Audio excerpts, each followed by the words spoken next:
নদী কিছু বলতে চায়। মুহররমের 10 তারিখে কি ঘটিল রব্বানা,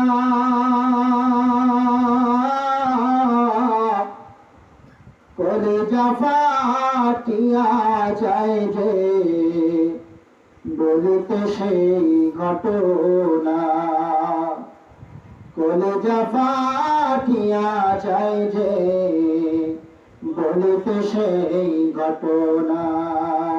কে দাঁড়াইছ আমার পাশে শোনো না, ইমাম হোসেন শহীদ হইছে কারবালায়, ইমাম হোসেন শহীদ হইছে কারবালায়।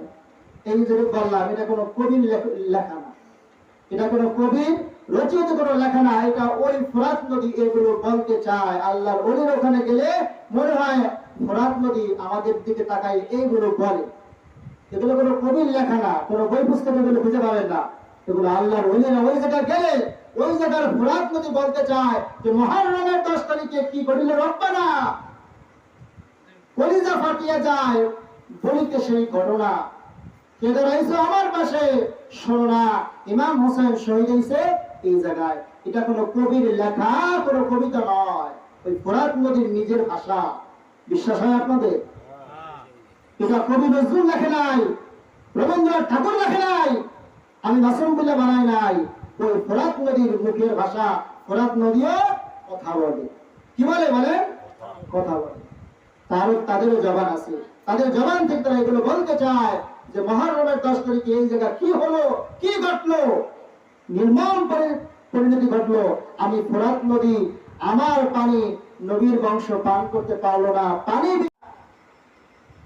সেই 22,000 সেনার প্রধান থেকে উনি খারাজ হয়ে গেলেন, উনি ইমাম হুসাইনের দলে চলে গেলেন।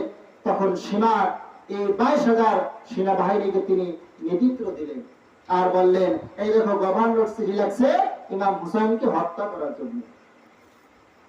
কত বড় ডাহাবিত্তের কথা দেখছেন। বলতেছে ইমাম হুসাইন অবস্থা বড় ভয়ানক।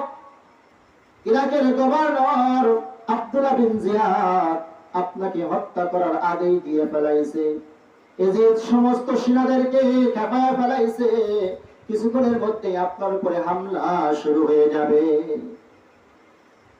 সবাই ভয় আতঙ্কে ভয় পেয়েছে। কে জানতেছে আধারে ভয় পেও না, আলো আছে আড়ালে, কালো সব পালিয়ে যাবে তুমি উঠে দাঁড়ালে। কে যেন সে বলতেছে যে তোমরা ভয় পেও না, আধার থেকে ভয় পেও না, আলো আছে আড়ালে, কালো সব পালিয়ে যাবে তোমরা উঠে দাঁড়ালে। এই কথাটা শোনার পর সে যে 72-এর একটা কাফেলা আনছিল, তারা হুলকে বলতেছে আমরা যে 60 জন যুবক এই জায়গায় আছি, ইমাম হুসাইনের গায়ে একটা আঘাত আমরা লাগতে দেব না, আমাদের জীবন থাকতে হুর তুমি আমাদেরকে নেতৃত্ব দেয়া যুদ্ধ শুরু করে দাও। বলেন সুবহানাল্লাহ, আল্লাহু আকবার, আল্লাহু আকবার। এই